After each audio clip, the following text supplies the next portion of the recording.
భద్రాచలంలో శ్రీరాముడి మహాపట్టాభిషేకం వైభవంగా సాగింది.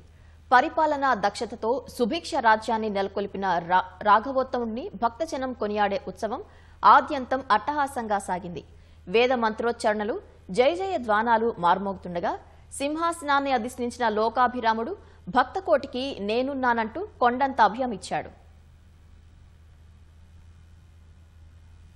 రఘువంశ తిలకుడు దశరథ నందనుడు శ్రీరామ మహాపట్టాభిషేక వేడుకతో భద్రగిరి దివ్యక్షేత్రం పులకించింది. జగదేక వీరుడు జగన్మాతను మనవాడిన దృశ్యాలు మదినిండా ఉండగా మరుసటి రోజునే అంగరంగ వైభవంగా పట్టాభిషిక్తుడై భక్తకోటికి అభయమిచ్చాడు. ఉదయం నుంచి ప్రత్యేక పూజలతో భద్రాచల మాడవీధులు సర్వాంగ సుందరంగా మారగా నిత్య పూర్ణాహుతి అనంతరం దేవదేవుడు పల్లకిలో మిథిలా మండపానికి చేరుకున్నారు.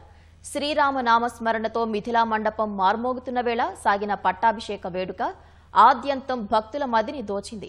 ప్రధాన అర్చకుల పర్యవేక్షణలో సాగిన విశ్వక్సేన పూజ పుణ్యాహవచనం భక్తిభావాలు పంచింది. రామరాజ్యంలో ప్రజాశ్రేయస్సు వర్ధిల్లిన తీరు, పాలకులకు ఆదర్శంగా నిలిచేలా అయోధ్యను పరిపాలించిన తీరును వైదిక పెద్దలు కొనియాడారు.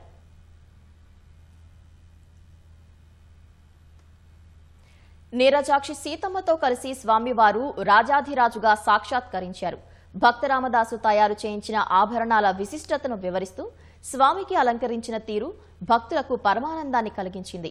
ఖడ్గం చేతబట్టి కిరీటాన్ని ధరించి ఛత్ర చామరాలతో కొలువుదీరిన రాములోరిని చూసి భక్తజనం మురిసిపోయింది.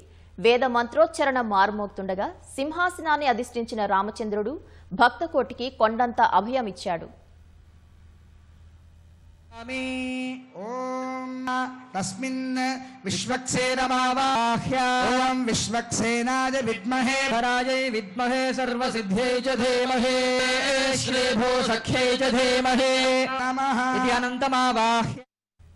ఈ క్రతుకు హాజరైన గవర్నర్ శివప్రతాప్ శుక్లా దంపతులు ముందుగా ప్రధాన ఆలయంలో ప్రత్యేక పూజలు చేశారు. స్వామికి పట్టు వస్త్రాలు సమర్పించారు. దక్షిణ అయోధ్య అయిన భద్రాచలం శ్రీ సీతారామచంద్ర స్వామిని దర్శించుకోవటం పట్ల గవర్నర్ హర్షం వ్యక్తం చేశారు.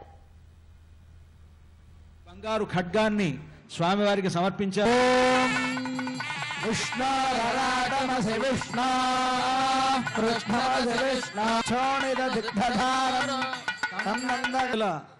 పదకొండులో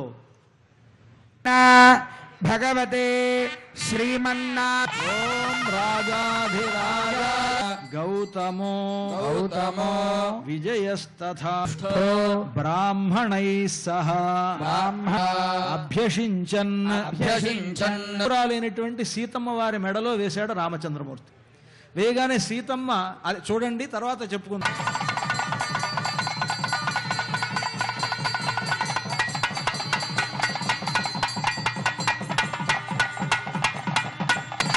పాత్రం మధో పూర్ణం దదాతి మధోసానిధి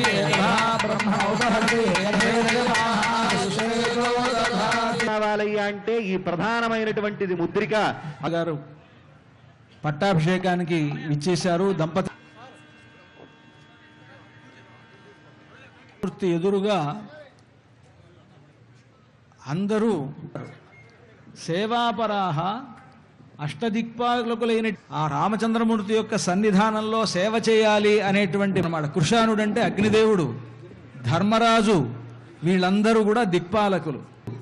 నైరుతి, వాయువు మొదలైనటువంటి వీరందరూ సేవాపరాహ